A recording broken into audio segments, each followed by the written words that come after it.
Welcome to Clay Mastermind with Don Grant. Mental excellence and industry insights. Brought to you by the Clay Lab, your ultimate podcast for mastering the mental game of clay shooting and gaining exclusive insights from the top minds in the industry. Join us as we dive into the strategies of elite athletes, uncover the secrets to peak performance, and share powerful techniques to enhance your shooting skill. Plus, get behind-the-scenes access to the leaders and innovators who are shaping the future of the clay shooting industry.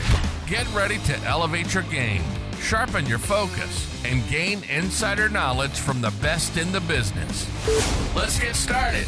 Here's your host, Don Grant.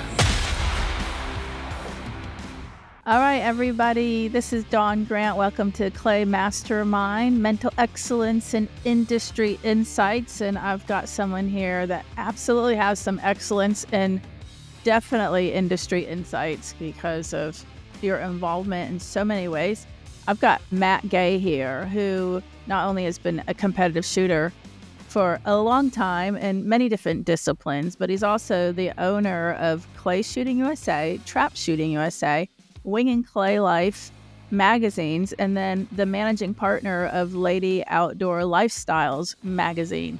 So you're a busy man, not to mention what you do for, to earn money, to pay for all these things, right? So Matt, thanks for being here. Yep, not a problem. It's good to be here. So did I miss anything? What are some highlights? Why would anybody want to listen to this podcast today? Well, it's interesting to look at the crossover between the different disciplines that are out there. I started primarily as a skeet shooter, actually. In my youth, through high school, I started working at the local gun club, Grand Blanc Huntsman's Club here in Michigan, in the town that I grew up in. And skeet was the primary discipline there. So we learned that.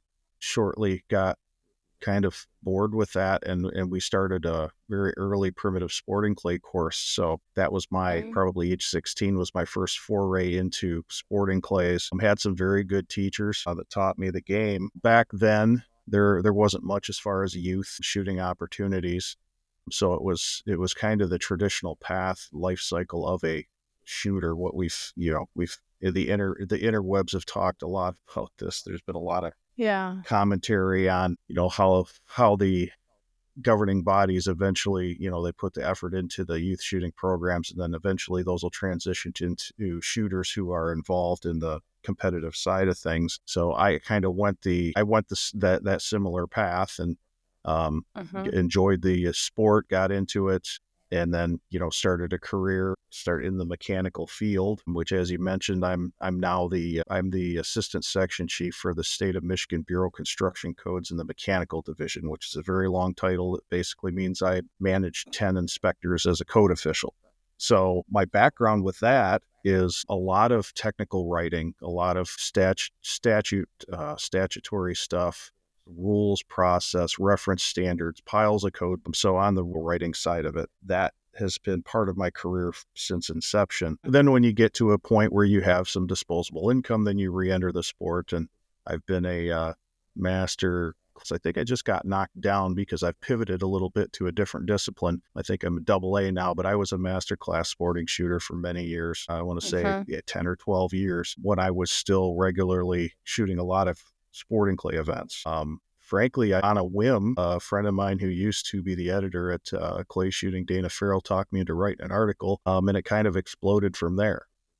Next thing I knew, Trap Shooting wanted me to write for them, Lady Shooter wanted me to write for them, and I kind of came to the conclusion that these magazines were reaching a certain demographic, but there was a large demographic out there that was untouched for all intents and purposes. Throughout the United States, based on the U.S. Fish and Wildlife Service survey, there's about 14 million people that participate in shotgun sports or wing shooting, hunting, primarily from the recreational standpoint. So that in January 2024 is when I launched Wing and Clay Life, which focuses on everything from bird dogs to wing shooting, competitive clay target shooting, recreational clay target shooting, police, all of the disciplines generally.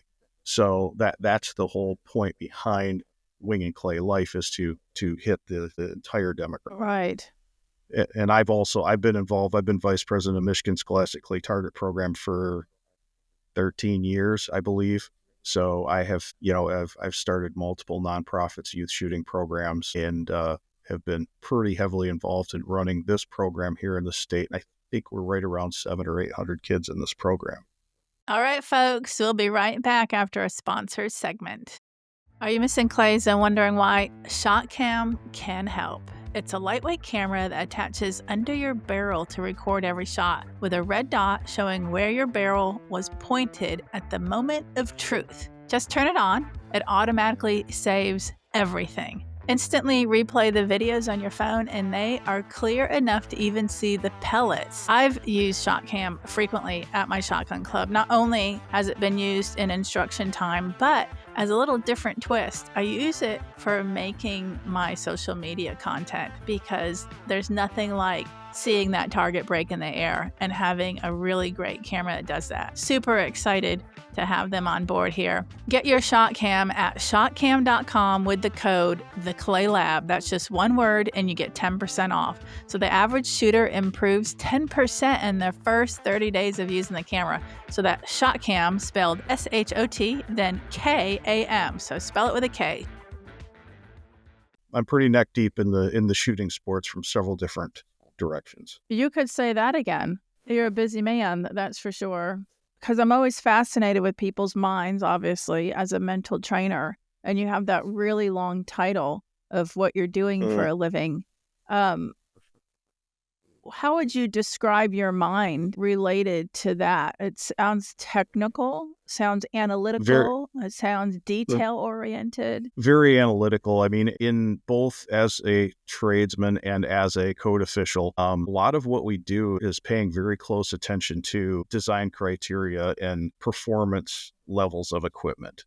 So applying the various, basically physics principles, whether it be thermodynamics or refrigeration principles, all of that stuff is all very scientific, analytical, and it requires precision.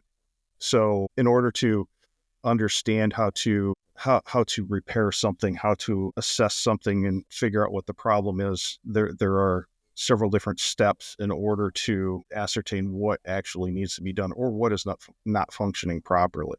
So, for example, I would say probably from the mental standpoint, probably the most valuable, probably natural skill that I have is and I know you understand this, but it's called spatial intelligence.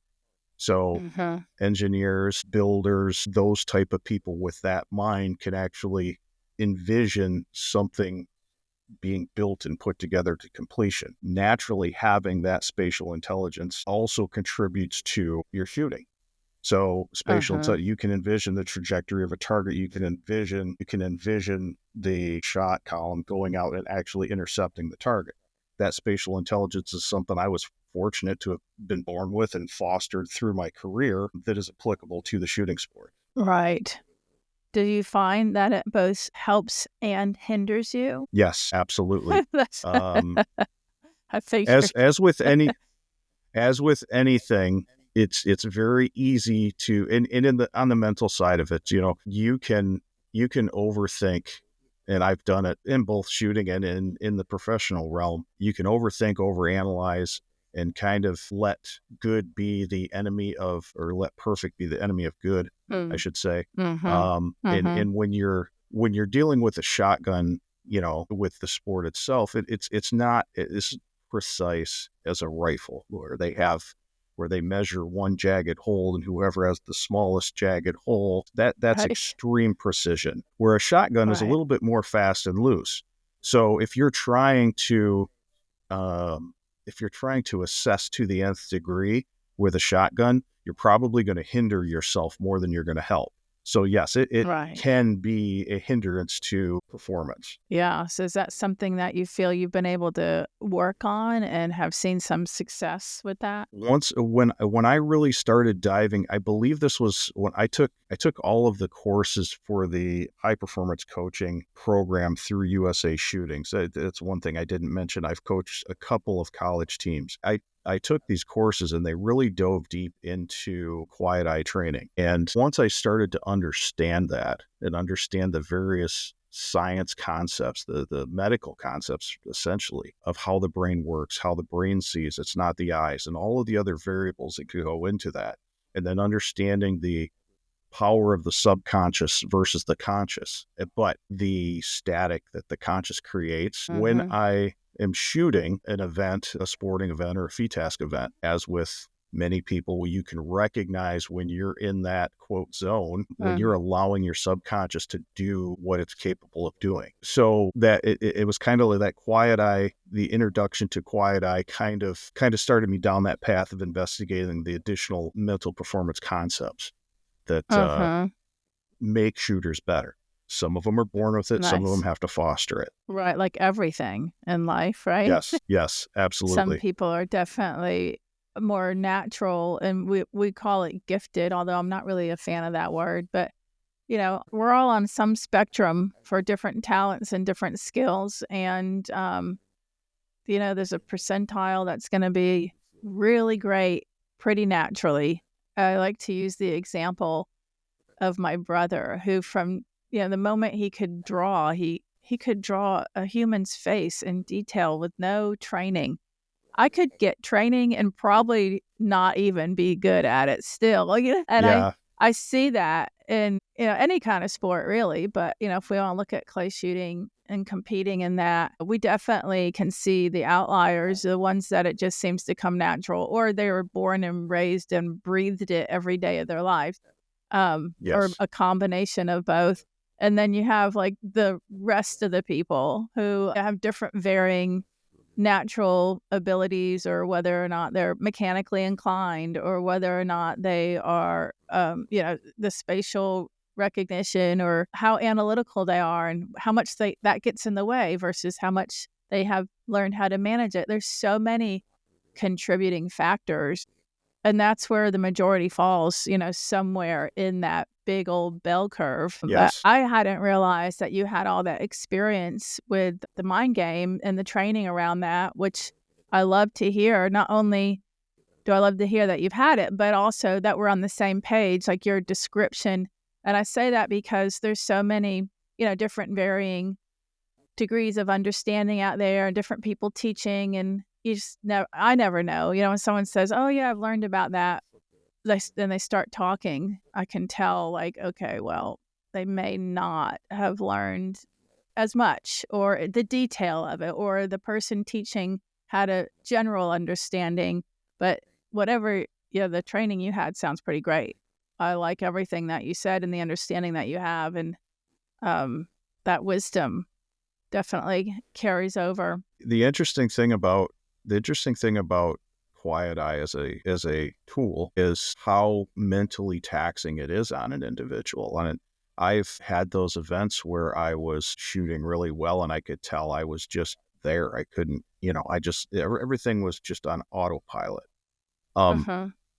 You have to work to stay in that zone. Once you're done with a day of shooting, you are mentally exhausted. And it doesn't really make sense, because if your subconscious is doing all the work, the question becomes, how can you be mentally, you're like I said, it feels like you're on autopilot, but in reality, you're mentally I can exhausted answer that. when it's done. That's great. Well, there's multiple things that come to mind. One is, if we just look at how are we functioning in the typical day-to-day life, right? And your subconscious mind is doing a million things without you even realizing it. Like, it's responsible for you walking without falling down, because you've already trained on that consciously, and then it's in your subconscious. You go to open a door and you can turn that door handle without having to consciously think about it. That's all subconscious. Feeding yourself with a fork, turning on the water faucet, driving a car. I mean, there's so much of what you do. How to write with a pen, how to pick up the phone and answer it. These things you're not thinking about consciously, because they've already been taught to you, meaning they're already programmed and then on autopilot in the subconscious. Ideally, there are great mechanics already repeated and then on autopilot in the subconscious. And that's what people are wanting to trust, right? They want to trust and shoot instinctively, subconsciously, or whatever. And everybody that I've ever talked to, the zone everybody I've ever talked to related to the zone, they've confirmed it, right? You're shooting subconsciously. Your conscious mind is quiet. You're not thinking, you're not overanalyzing. Many will say it feels like it wasn't even me pulling the trigger. Everything disappeared around me.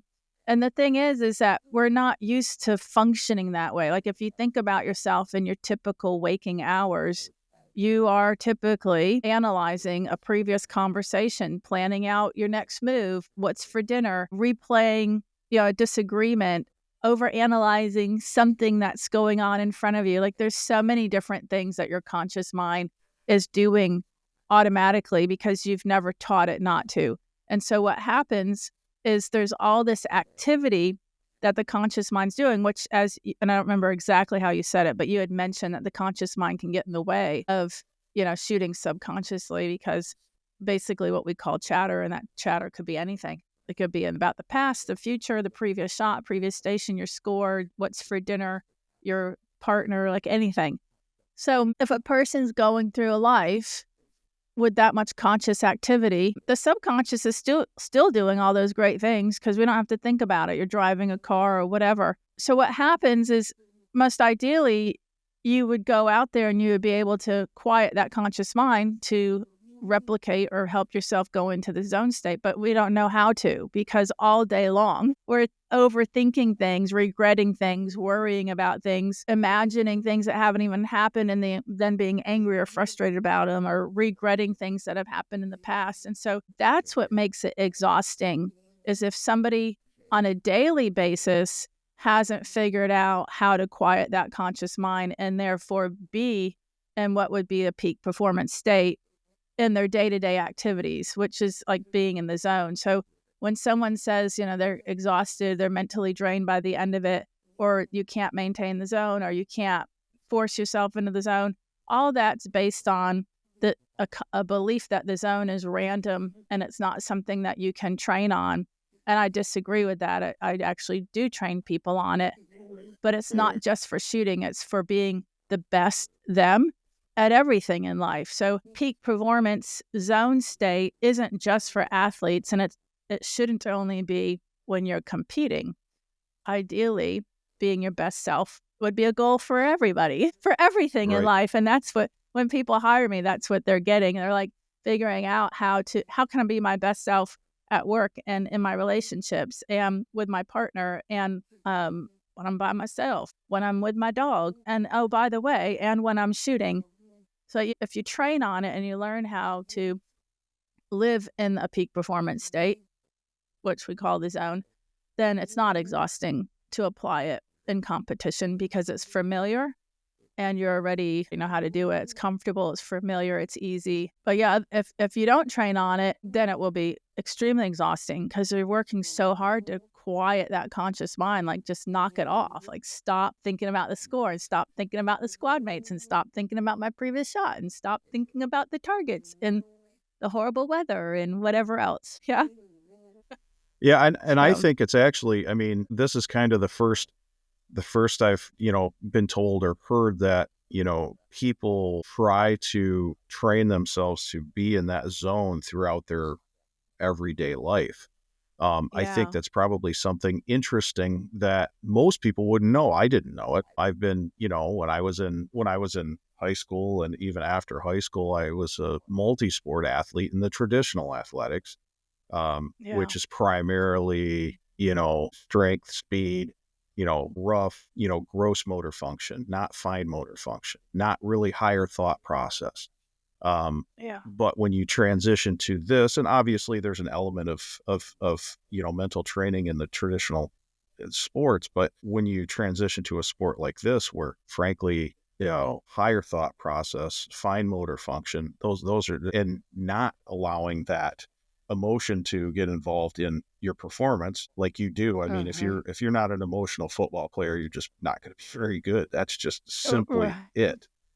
But in this game, your emotions can carry you and destroy you if you allow them to. So it's just the opposite. So that's quite a switch from being very competitive in the athletic, the traditional athletic world, to coming into a sport where it's completely different in terms of what those necessary skills are to perform well. That's quite a transition, but the idea of being in that high performance zone as much as possible throughout your daily life is an interesting concept to me, because frankly, I've never heard that before. Well, I came up with it. I'm not to say nobody else on the planet hasn't come up with it either, but I'll tell you the reason is because, I went to school for psychology, and it wasn't sports psychology. I went to school because I wanted to help children and families. So the first 10 years out of college, or 8 years, that's what I did. But I also had my own side interests, and I was interested in holistic and alternative practices and medicines and all that. A lot of self-improvement things that I was just fascinated with. Next thing I know, I'm opening up a private practice as a hypnotherapist.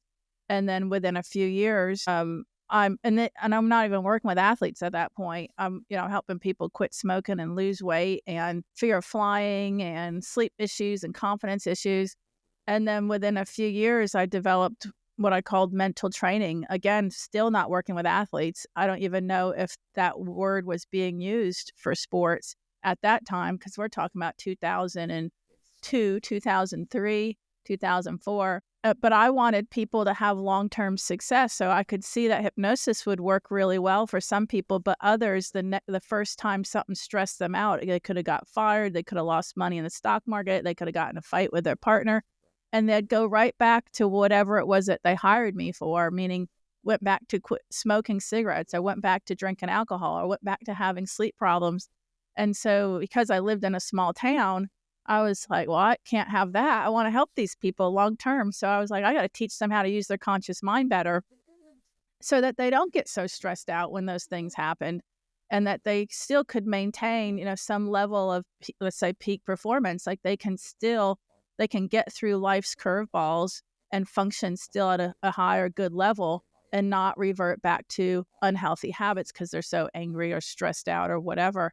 And so that's where it all originated. So when athletes started coming to me, I just started, first of all, they came to me for hypnosis because they wanted an advantage, like a secret advantage. And I would do the hypnosis with them. And then I started insisting that they also had to have the mental training because, again, I wanted this long-term success for them.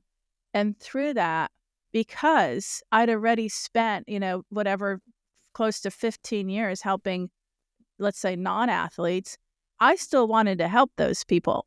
And so when the athletes started coming to me, and I'm like, well, I hadn't really signed up for helping a PGA Tour pro win $13 million. I want to help people be happy. And so I was like, all right, you want to win $13 million?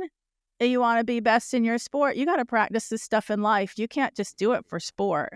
And that was how it started, because I was still looking back at, this isn't what I signed up for. I want this person to be their best always, not just because they want to win on a Sunday. Like, what about the rest of your day? And of course, I didn't say it to them like that, but that's what I was thinking. And then as time went on, and the more I did get involved with athletes, and then definitely once I owned a shotgun club, I was like, wait a minute, they practice their mechanics on the course. They need to practice their mental in life. Like, you can't, the same exact concept, like you can't show up at a competition on Saturday with mechanics that you haven't practiced. And that's why a coach shouldn't, and normally doesn't, change something like your gun mount the day before a competition. Like, everybody knows to not implement something new mechanically at a competition. Like, you need repetition and familiarity beforehand. And I was like, it's the same thing with the mind. Like, you can't show up on Saturday and go, oh, I want to focus now. I don't focus the rest of my life, but I want to focus now. Like, no, you have to practice it. And that's how I came up with it.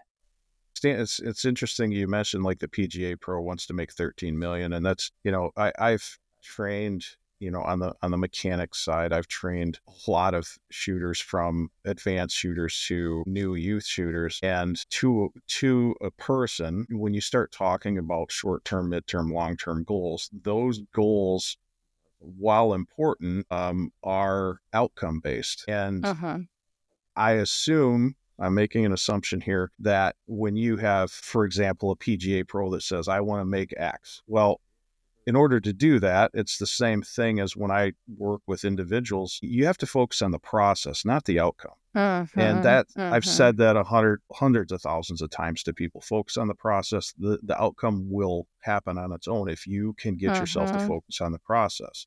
But it makes sense to endeavor to to do the work to put yourself into that state of high performance. Because like you said, if you can do that on a regular basis when it comes to a tournament, staying and keeping yourself in that zone would be easier to maintain. That it makes perfect sense. I don't think that's something that people generally are aware of. So it's an interesting thing. Well, I'll have to write about that for one of my next articles.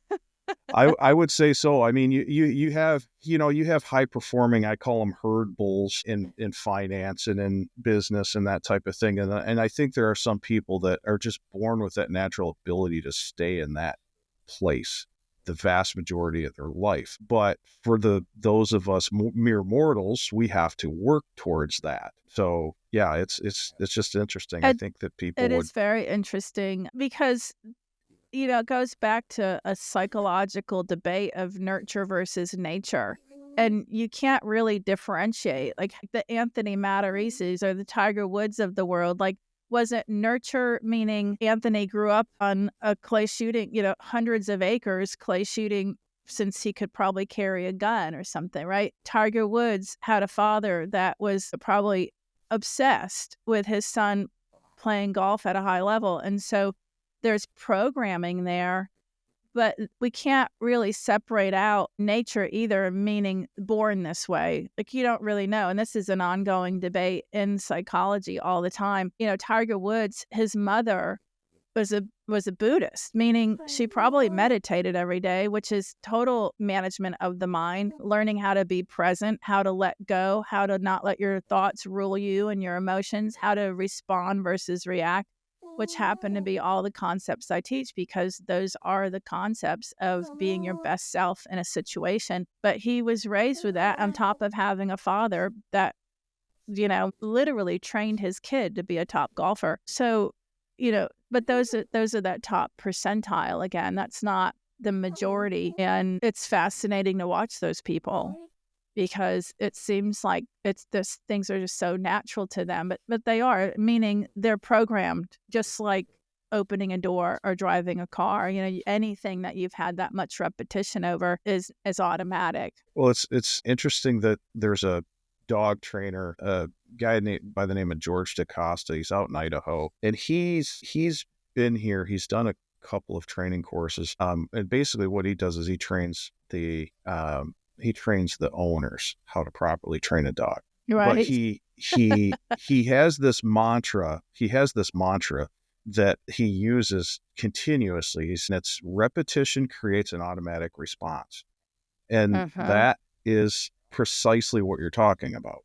That repetition creates but in terms of actually being able to measure and quantify what level of natural talent an individual is born with,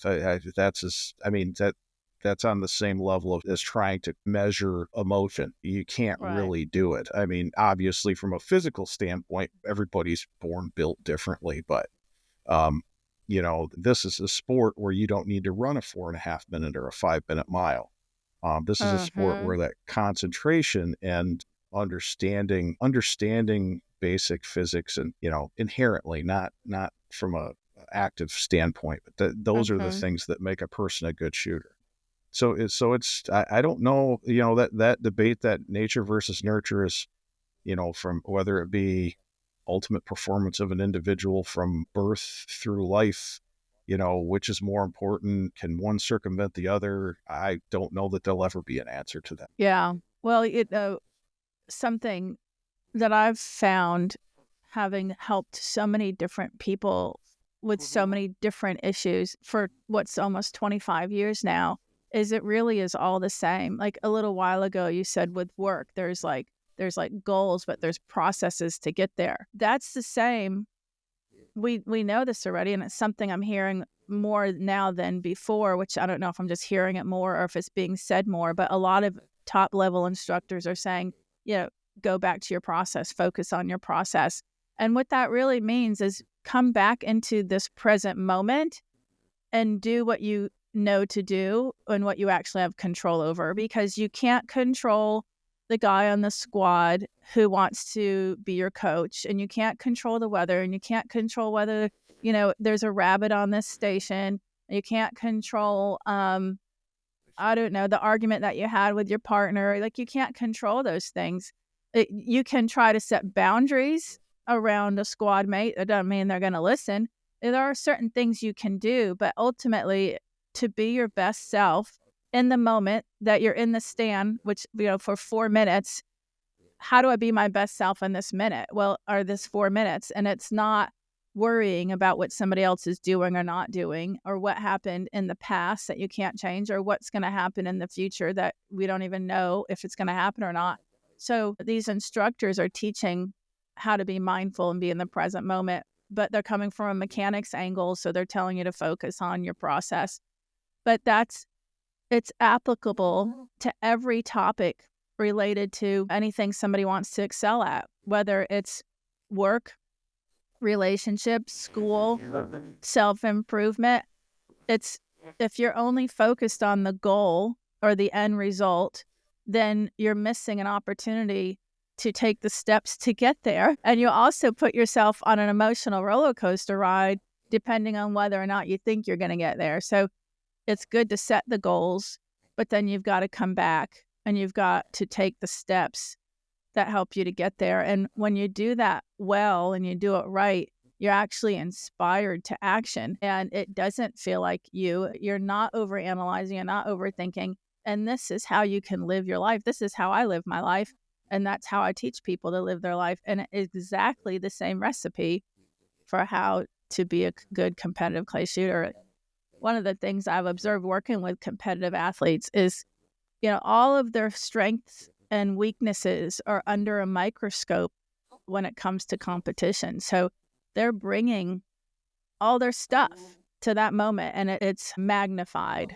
And so, like, if somebody's hot-tempered or is used to getting their way and they're frustrated when they don't, or they're used to making things happen because they're an administrator or they're an executive or they like being in control, those things are magnified in competition. And unless they are aware of them and manage them, then they'll keep hindering their performance. So why only teach someone to control their anger at competition? Like, why not teach them as a human to control their anger? And that's like what I do, right? And then it's easier to control their anger in competition because they're already learning how to do it. Well, that's what I was going to say. Is it seems to me that if they only work to control their anger in competition, that seems to be a diminishing return, and more difficult, because we all have certain personalities with certain dispositions. And if one of those dispositions is quick to anger, it seems to me that it would be very difficult to only teach yourself to control that when you're competing, as opposed to teaching yourself generally how to deal with that on a regular basis. And when it comes to, in like when you're talking about the performance and the process, that's another thing that I've said to people I've worked with, trying to teach them the technique, and, is you need to be perfect at everything that doesn't require talent. So, that part of it, all of those things, they're all part of the process. And that's basically the process. That's 90% of the process is stuff that doesn't require talent. So coming back to that, getting yourself a station and just blocking everything else out and focusing on, you're compartmentalizing and you're breaking it down into its smallest, easiest piece, and you're going step by step through the process. And if you're focused on doing that, all of that chatter or static will fade away. But it takes a lot of work to get to that point. Only because, like anything, like the first time someone wants to start shooting clay targets, all of that's foreign on the front end. But with time, there's progress, right? And the things that were foreign on the front end are no longer foreign, but then you still keep working on something. And that's how it is with the mind also. So it's only difficult only because it's new. But with somebody's learning, understanding, practicing, it becomes easy. I've got a funny story. When Joe Skull, like before we started dating, he had actually stopped by my club on the way down to probably Jack Link's or, South Florida Gator Cup at that time or whatever, because he had offered to swing by on his way through to help me out and teach my guys some stuff with traps and all that. And then he's like, and I'll help you with an NSCA event. We'll put my name on it as a target setter. I'll probably draw some more people and blah, blah, blah, blah. So he helps my guys to set up these targets, and we have a competition. And all of a sudden, that first half hour, machines are failing like left and right. Now, my outdoor person was my son at the time, who was just out of high school and had no training on trap machines. Like, he was just winging it because he's mechanically inclined. And I was more of the business person, mental trainer. Like, I made it all beautiful and made everything computerized, and function and flow, but I didn't know trap machines. And what had happened was these trap machines were missing tiny parts that my son didn't know, little springs and little, molecules and little this and little nuts and little bolts. And so I guess what was happening was my outside guys had just learned, well, don't tilt this machine too far to the left. And then they just babied that machine, right? And then this one, don't do this to this one. And they didn't know how to fix it, and they never told me. So here Joe is thinking I have all these machines at work and put them in whatever positions he wanted, and machines were failing left and right. And of course, and he's like anybody who's an expert in their field, he wants things to go well. So he was like, what in the hell? But my point is, he watched me handle it calmly, take in the information, and then go immediately to the solution and what we could do. And if plan B wasn't going to work, I could instantly go to plan C.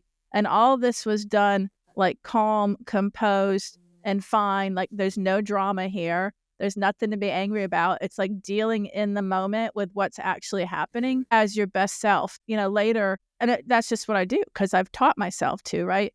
And so later he was like, I'd never seen anything like it. How could you have not been freaking out? And this is exactly why, because of all we're talking about. It's to be able to be your best self is the recipe is, can be trained and taught and perfected, and it can apply to anything in life, including competition. Well, one of the funny things is about that, and, I've got German and Italian blood in me, so on top of being stubborn, Me too. particularly in my youth, and as part of the sports and that I was involved with as a youth, I mean, pretty quick to Yeah. get heated up. But the reality is that even in a situation like that, it doesn't. The only thing that does is serves to increase your blood pressure for no reason. Frankly, if you've got a problem that's teaching oneself, and this 49 years worth of trying to get there, teaching oneself to just simply, react pragmatically and with a kind of a matter-of-fact disposition towards a problem, and just, okay, well, here's the problem, here's a solution, let's move to the solution. Getting angry or fired up about it really has no value. And it's the same thing with targets. Miss a target you thought you should have hit, or you didn't give something the due respect that you should have because you thought it was too easy, and then you miss it and you get mad. I mean, getting upset about that does nothing but take you completely off of your game. The same thing applies in life, though. It's getting mad about something. It's just, it doesn't make sense, and it's not helpful. It doesn't move. It doesn't move anything in the right direction. No, and if anything, you actually go like the opposite direction as far as your performance, meaning like, let's say you're mad because you're trying to get somewhere fast and you get a flat tire and you need to change the tire. I mean, you're likely to drop things, hurt yourself. Like if you're bringing anger or frustration or stress to that situation, you just don't perform as well. We get injured or we get hurt or things break or things fall apart or whatever. It takes longer. So if you learn to like be calm and compose yourself, and I mean, and do it genuinely, like I don't mean let's just smush all this stuff underneath the carpet because it won't go away. You have to learn how to genuinely be okay with things. And I like to say, you learn to respond versus react. Here's a real life moment. That's something to think about. Using your mind to envision something in the future that's not even really happening, and definitely not to use it to thinking about the past that you can't change and is long gone. So like the proper use of your conscious mind would be to be in that moment, calm, present, engaged, doing the next right thing, following your intuition or your guidance, your inspirational thoughts and motivations like that. And it's a great way to live because then you're happy also. Like this equates to joy and enjoyment of life and genuine, uplifted, excited, happy feelings. And a lot of people in clay shooting, and it's any sport, they can get so focused on the goal, the end result, the score, winning, like depending at what level they're at, winning a certain major event, winning, having a certain score, like wherever their goal is. If they're so focused on that, they can end up on an emotional roller coaster ride. Every time they think they're going to achieve it, they feel good. And every time they think they're not, they're pissed off. And again, you're not functioning at your best when you're doing that, and you're going to have mishaps and things aren't going to go well. And then if you still don't know how to get out of it, then you're going to have an avalanche. And a lot of times people end up wanting to quit or walk off the course, and then magically they do better. And that's exactly why, because they let go of trying to manipulate and control and be frustrated about it. And all of a sudden they perform better. And so the clue is in that information. It's like, it's right there. And so it's not a matter of you have to get angry to let go to then perform better. You can learn how to let go, like, period, and respond versus react and be your best self and all that. And there have probably been, I'll put it kind of in the context of people may understand instances of when they've been there. There have been events that I've gone to, and I just didn't care what my score was. I was just there. I was just taking, clay pottery and turning it into dust. That was all that was on my mind. I wasn't worried about my placement. I wasn't worried about anything. And I shot some of my best scores that way. That's basically, I guess I used the terminology. I didn't really care what the score ultimately was, but analyzing that, what was really going on was exactly what you just described. I just had no preconceived thoughts as to what I expected out of my performance. And my brain was just kind of on autopilot and going through the process of doing my thing. And I shot well. This was years ago. I was shooting the Wisconsin State shoot, and I shot the prelim, first station of the prelim. I think it was the first pair of targets. My ejector of my shotgun, top barrel, went flying. Couldn't find it. I spent the rest of that 100 targets pulling the top hull out with a Leatherman. And I HOA'd that event, I think with a 97 or 98, and I have no idea how. Historically, I should have been so furious about that, I should have just got in my truck and went home. But somehow I just rolled with it and shot well. And, even though I had a problem, we just used the Leatherman to take the top hull out, reload, and shoot the next pair, whatever. So somehow I was able to harness that in that instance. In the last year or so, couple of Halise events. One of the places I shoot Halise is notoriously difficult to run 30 straight at, because you've got two different rings and you shoot five targets on each ring and alternate back and forth until you get to 30. And you go, I think twice in two events that I've won, I missed one target on my first 5 targets. And then proceeded to finish the event with a 29 out of 30. Being able to compartmentalize and just get that to where I'm shooting one target at a time.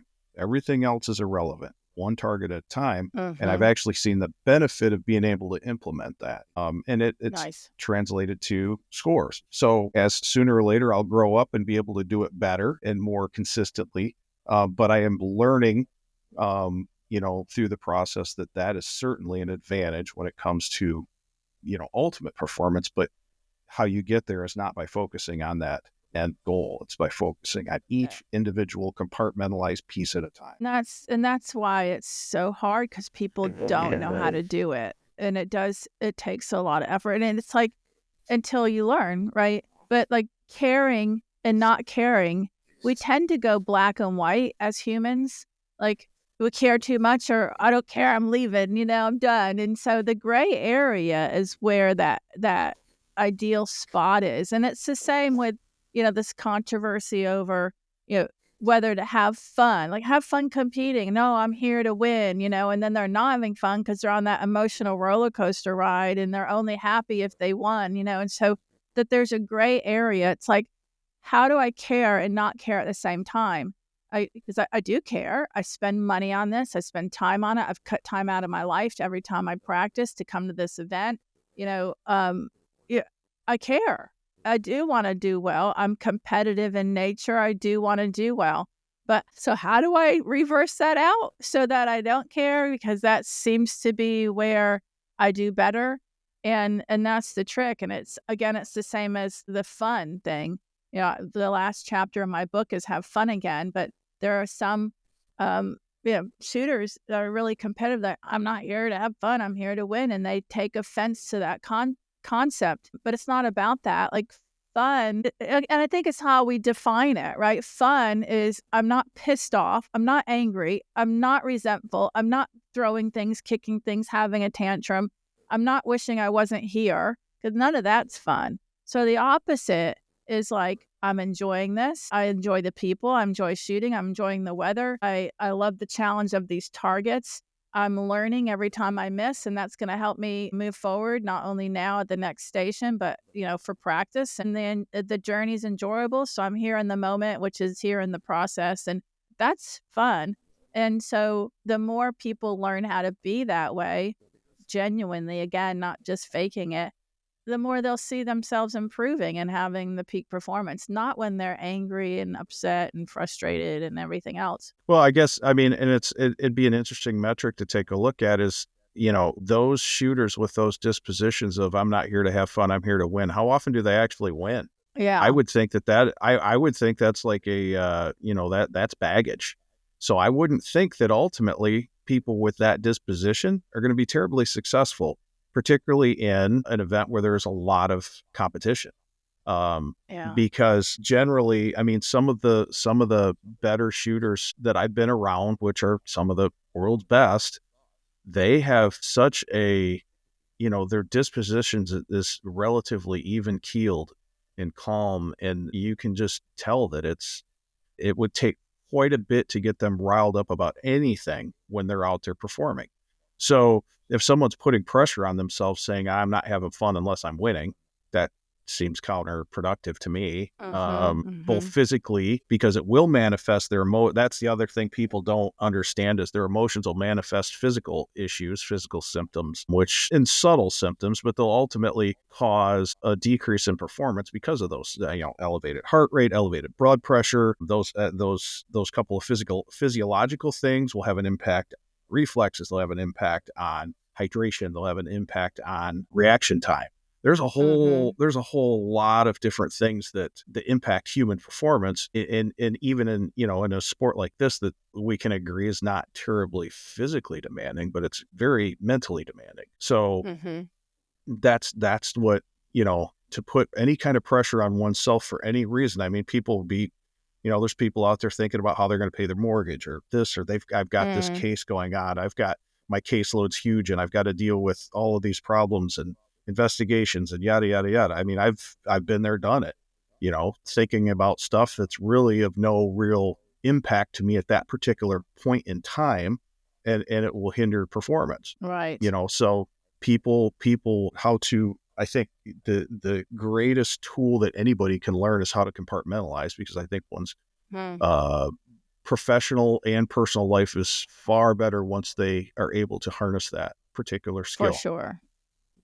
And again, like some mental excellence. You've mentioned all the things that you're doing, all these balls that you're juggling. I have the same different titles and all that, different hats that I'm wearing, but juggling a lot. And I've absolutely seen, like you have, that if you don't compartmentalize, you're screwed, right? Like you have to be able to do that. Like here you are, you have your fancy job that I can't say the title of because it's too long. You have that, and then you have like 4 magazines, right? So, Yes. and then you're competing, and then you have a home life, and you have all this stuff. If you don't know how to compartmentalize and be in that moment as your best self, then you're going to struggle. And that's absolutely no different than here I am in a new stand with a new set of targets, and I have to be in this, let's say, compartment. I have to be in this moment and turn off everything else, whether it's related to the previous station, the end result, the squad mate, my wife, my husband, a job, a deal, whatever, right? You have to be able to compartmentalize and be in that moment. So it's a skill set that absolutely carries over. Yeah. No, go ahead. I was gonna say the all the other elements, like your 7 elements or peak performance, every single one of those things, and especially with what we're finding out now. We all know the Western diet's garbage. We just do. We have the stuff that we've been subjected to, and chemicals unbeknownst to us, has kind of manifests in other ways, whether it be from the psychological standpoint or sleep, or how it's affected us as far as our physical fitness and whatnot. All of those things come together in an athlete. All of those things have to come together in order to function mentally at the proper level. I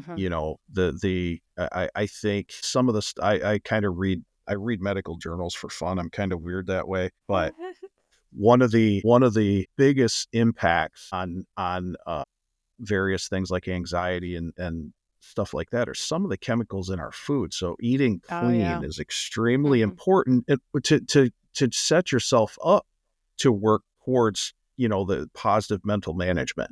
That's what, Right. it's just like so let's say we've got a complicated hydronic system. We'll speak my language now. You've got a complicated hydronic system, and this hydronic system does several different things. But if one of those things is out of whack, let's say we've got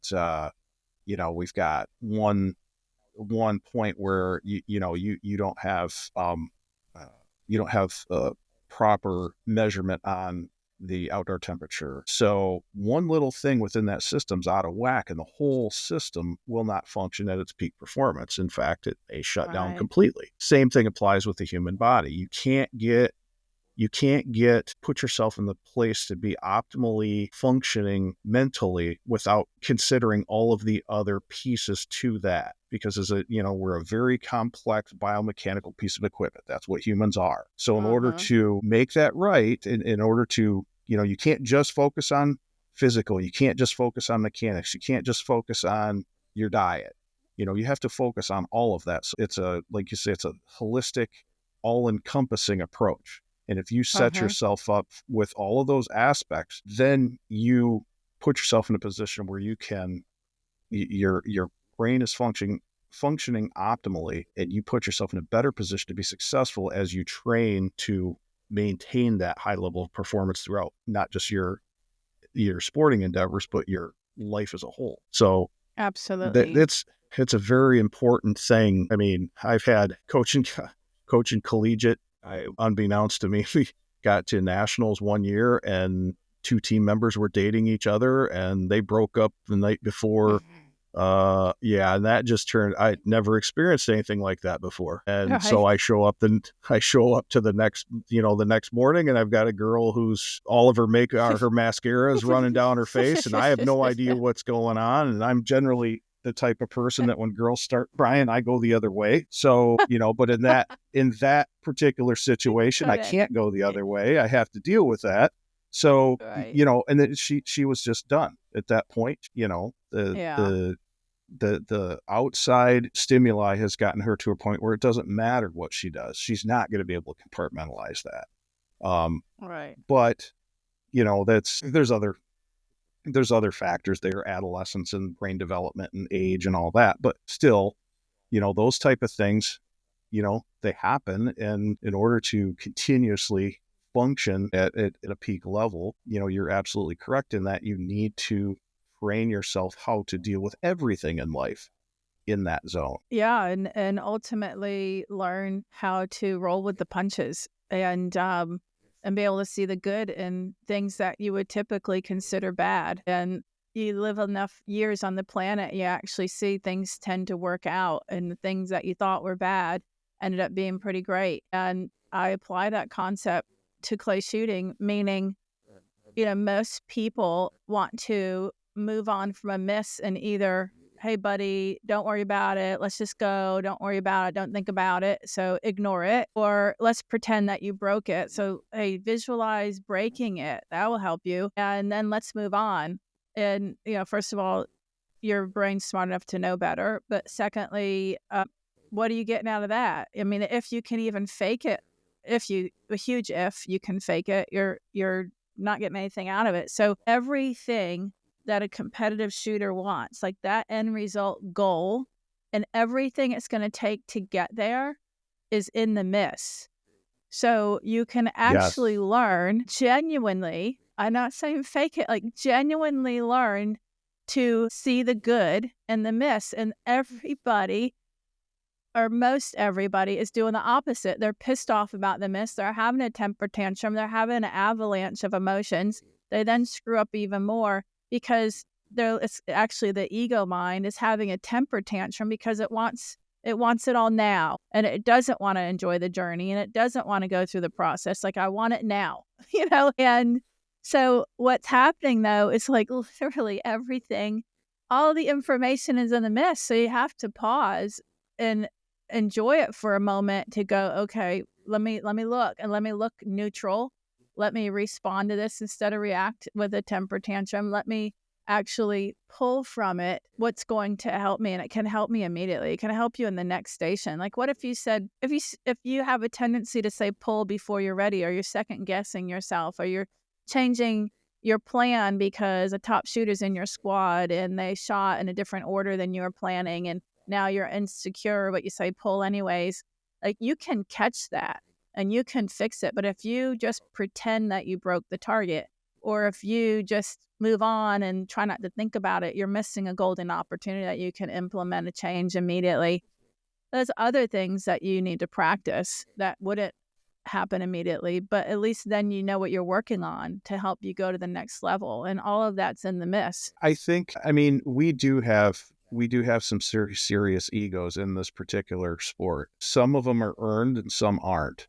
Um, there's, I mean, that's just, I'm relatively brutally honest when it comes to just about everything. I can put a diplomatic spin on things when necessary, but the reality is we do have a lot of those quote herd bull types personalities within the sport.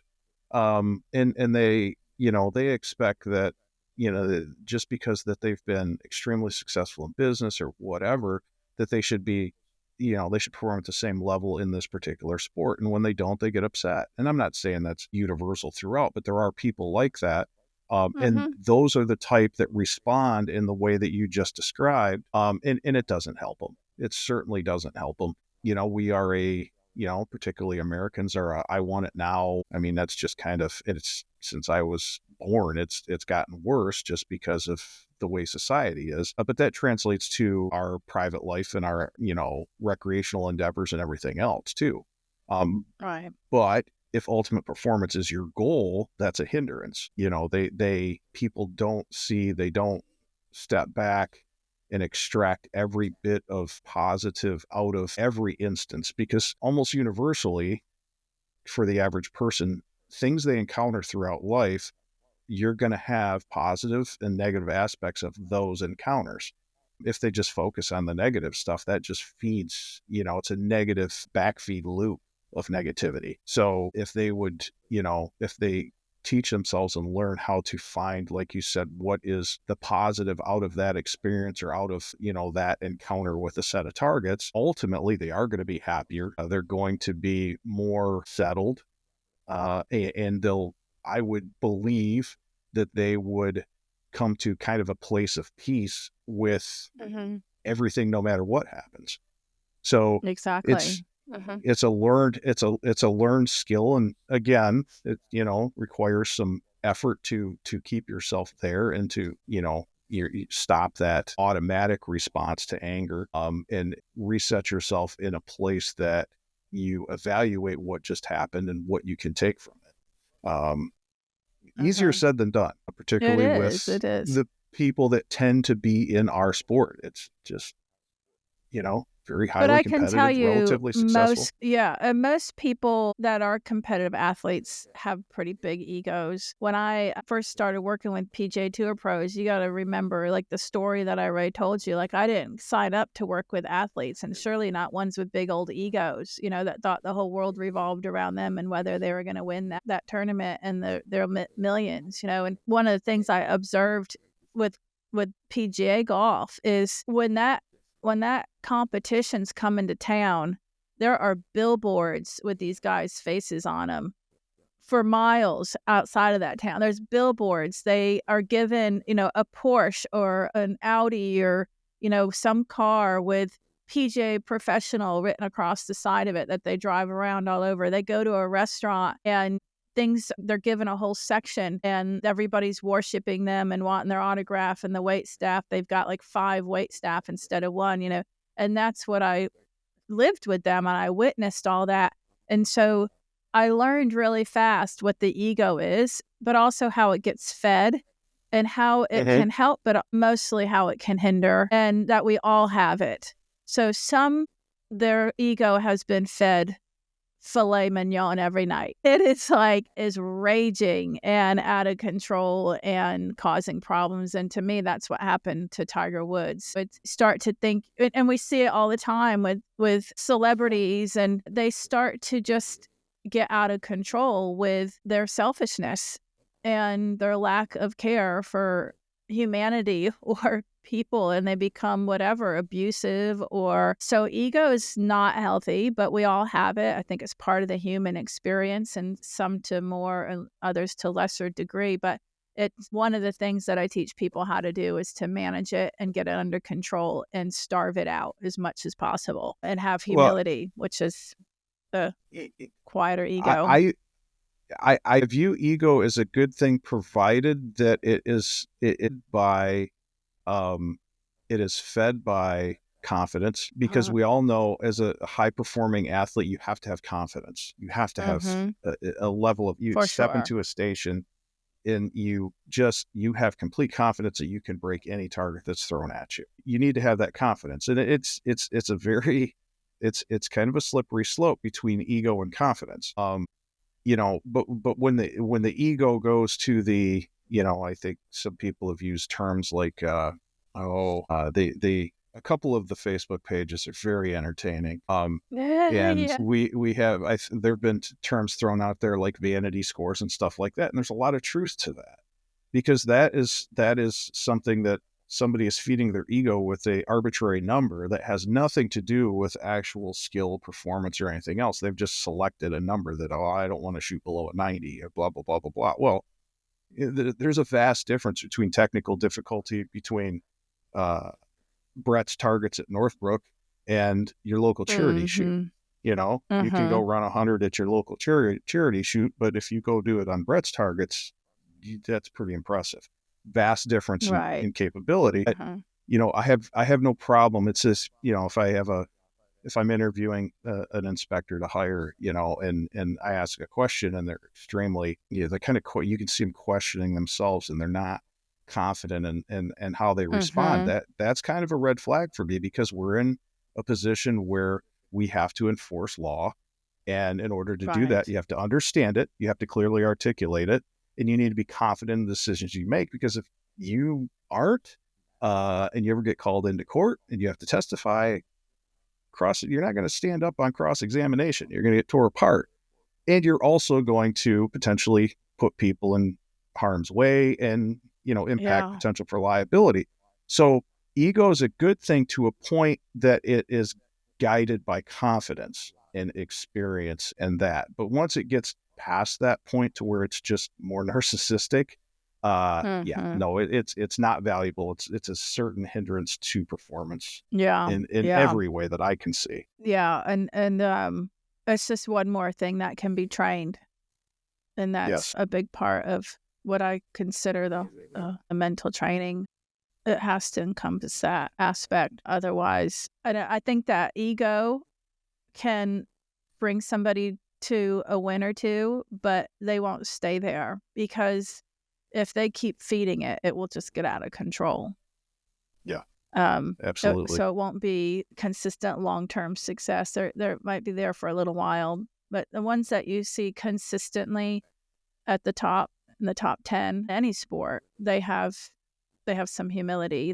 They're managing that ego a bit, if not a lot. Well, you and I can clearly talk for hours and hours, but I want you to just give me a little summary of each of your magazines and what your goal is with those and what you're putting in them so people can be like, "Oh, I like that one," or "I like all of them," or whatever. Well, yeah, so Trap Shooting USA is pretty well focused on just the discipline of American trap. But what we are introducing, it's traditionally held a lot of shoot reports and stuff like that. But there's a whole nother world to those that shoot a lot of ATA events and focus purely on trap, and that's the lifestyle portion. We've added technique content in there, but we are expanding the lifestyle portion because that's where the vast majority of that experience is in the lifestyle. The people see every year in Missouri or wherever,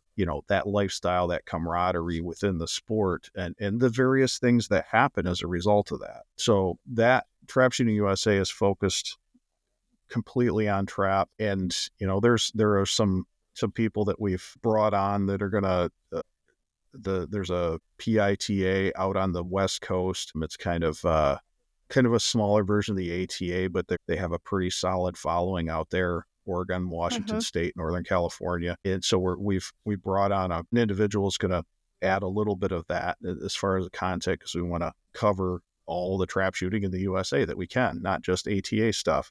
So Mm-hmm. bringing some of that into it.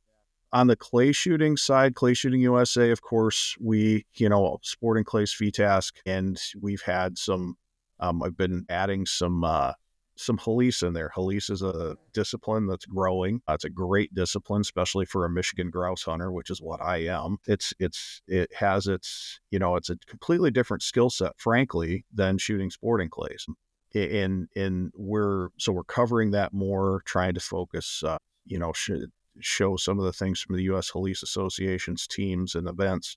But again, we're focusing on, a little bit more of the lifestyle stuff, not just shoot reports. I'm not a huge fan personally of shoot reports, particularly it's an event that already happened. We're trying to focus on preludes to big events. In January, February, there was a prelude to the Jack Link. We've got a prelude coming to the U.S. Open. Try to give people, different things that they can do when they're in these places, because a lot of people go down there and stay for 4 or 5 days.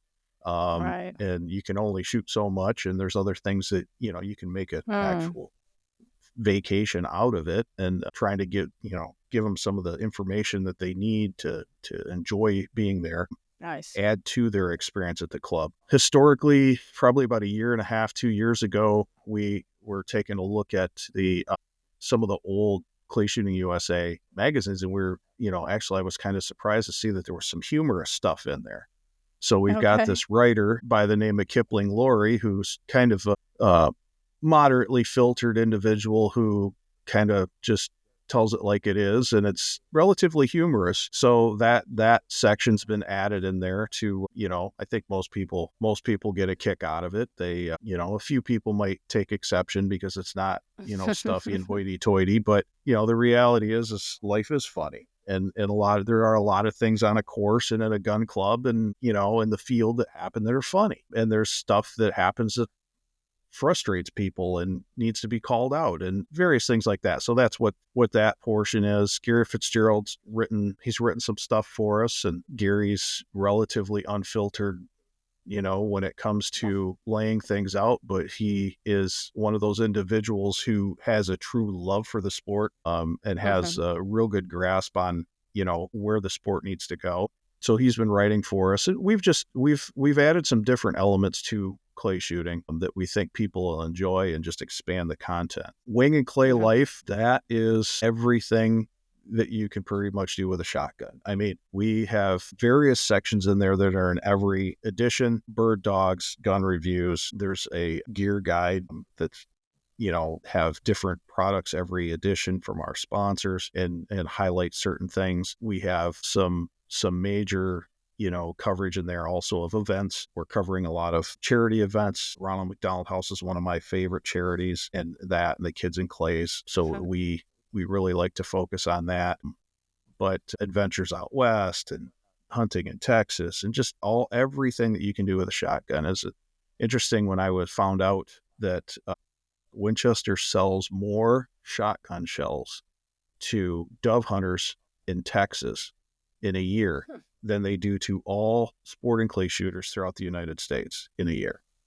So that's kind of a microcosm of looking at the statistics on who, what your demographic is. And the whole objective with Wing and Clay Life is to cover all of those topics that'll hit all the interests of those that are participating in anything with a shotgun. One of the things we're also doing with all of our magazines, being part of a CTP, a very close relationship with a lot of people at the Midway USA Foundation. So we have in all of our magazines, every edition has a section dedicated to the Midway Foundation. It has information about what they're doing. Larry and Brenda Potterfield have done a ton of great stuff for youth shooting across all disciplines, but particularly on the shotgun side, that's where we focus and show the different things that they're doing to help teams grow their endowments and fund the teams, because we all know this isn't the cheapest sport out there.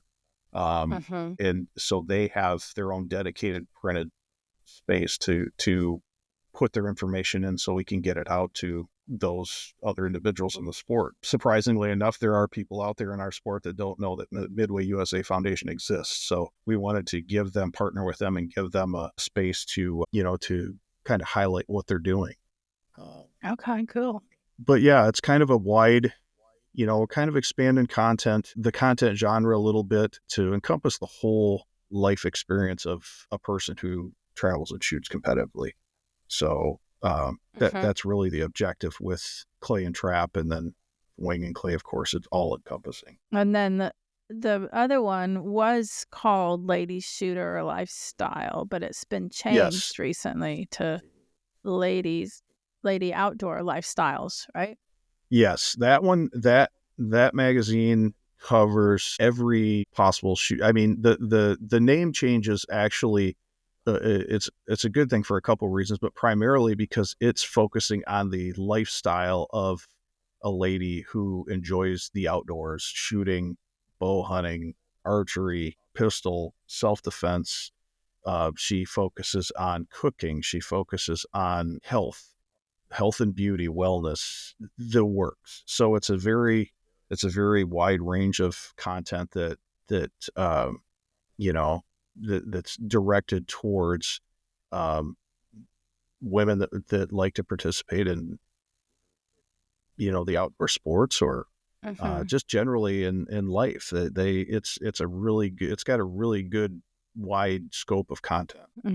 Well, awesome. That's a great summary for all of those. I've been a contributing writer, I think less prior to last year, but then last year and then this year, we're hoping to be in all of the publications, I think. Yep. Yeah, so that's a great opportunity, and I enjoy it, and I appreciate anybody who supports me and getting the word out there and on what this mental stuff is really about. Yeah, I think like we said, that just getting people to recognize that there's the possibility to work towards living the vast majority, if not all, of your daily life in that zone. I mean, it's a novel concept. And with you being able to speak to that and articulate that, get that out there to everyone. I mean, it's not just limited to competitive shooters. It's for everyone. So, it's applicable in any of the publications for sure. Everybody wants to be their best self. And if they don't, they have a problem. But, realistically, everybody wants to be the best they can. Yeah. I think So some people want the fast food version of how to get there. And that's something I've learned observing humanity.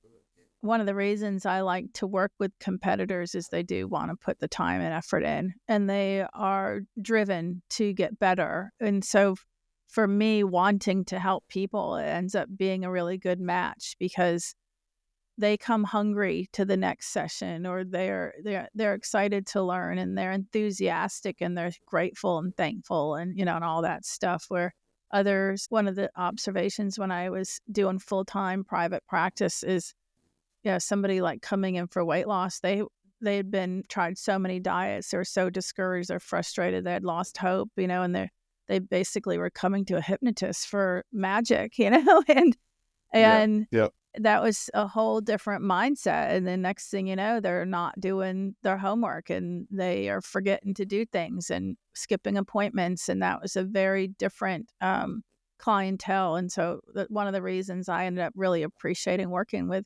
competitive people, athletes, is because of their work ethic and their desire to be better and improve. And I'm like, no, this is what I like. And now yeah. It's definitely. I mean, as a society, we've unfortunately gotten kind of the magic pill ideology. There's a couple ideas as to how we've gotten to that point. Probably a good chunk of that has to do with the pharmaceutical industry, but mm-hmm, generally speaking, just as a thought process, they think, okay, I have this problem, so I need to go take this pill or take this shot or do what, mm-hmm, this very quick, simple thing, and that's going to fix it. And it's all going to be better. mm-hmm. Anybody that's struggled with any kind of anxiety, depression, things like that, that's gone through, 15 different medications or whatever, that's the unfortunate reality of that is, there are so many different therapies that they have out there, but there's no one pill that's going to fix the problems. It takes other work, and it's intense and it's consistent, and the same thing applies to life and performance. There's not one simple thing that's going to make you better. You have to do the Yeah, work, period. There's no yeah. way around it. There's no shortcut for this. There isn't. And yeah, people just they do want that pill, and it can be frustrating to watch them try to take the easy way out. If you think about the mind and what folks have just learned today during this podcast, if you misuse your conscious mind and it's constantly imagining worrisome scenarios for your future, then of course you're going to be depressed. If Yeah. you Yes. continually think about the past and beat yourself up over things that you can't change, you're going to be depressed, so or stressed or high blood pressure or anxious and angry or whatever. And that's how you then are in every moment because of the quality and the misuse of the mind. Well, how about some contact info? People want to reach out to you, or your website for your Yep. publications. Yep. We've since the first of the year, we've brought all of these publications under one umbrella, Outdoor Pursuits Media Group, and Uh-huh. they can find us on the web at outdoorpursuitsmedia.com. We still have, the trapshootingusa.com, clayshootingusa.com. Those are still currently up as we're getting them merged together. We have kind of mirror websites right now, so either one will get you there. Wing and Clay Life is wingandclay.life is the website for Wing and Clay. Again, it's the same thing. We have the Uh-huh. outdoorpursuitsmedia.com that is covering all of the magazines. So we're working on integrating, some more media into that, with some video and some other things. Our Facebook page and Instagram, we have all of those up and running. You'll see content from our sponsors and various supporters in there. We're working on a zone ambassador, or a brand ambassador program, actually, where we're going to have some people all over the country providing information and content, and just stuff that's going to help shooters who are looking to travel here and there. We Oh, currently have, actually, I think he's coming back today. We have a photographer over at the Fujairah Mountain Sporting Championship in the UAE. nice. So it'll be a forthcoming story on that. So we're just trying to get that lifestyle story out there and bring as many people into the sport as we can. And people can always get to me directly by just very simple editor@clayshootingusa.com. Those come directly to me. And, if anyone has any questions or comments or, something they don't like, something they do like, I'm always open to constructive criticism and otherwise. So I don't take that stuff too seriously myself. So I just, and if it's not constructive, of course, that's the best way to get a hold of me. Right. And we will be at several major events. U.S. Open, your major events, will definitely be there. We're going to try to do some interesting promotions. We'll be at the Grand for the trap shooters. We're getting out there and get some really good content for people. So Perfect. I'm always happy to hear from anyone what they want to read, what they don't want to read. I'm always happy to hear that stuff. Perfect. Thank you for sharing all that. Listeners, you can get some free goodies, whether it's for my mental training or my Mind Mastered app, or even at my Shotgun Club, if you go to dongrant.com/free. And of course,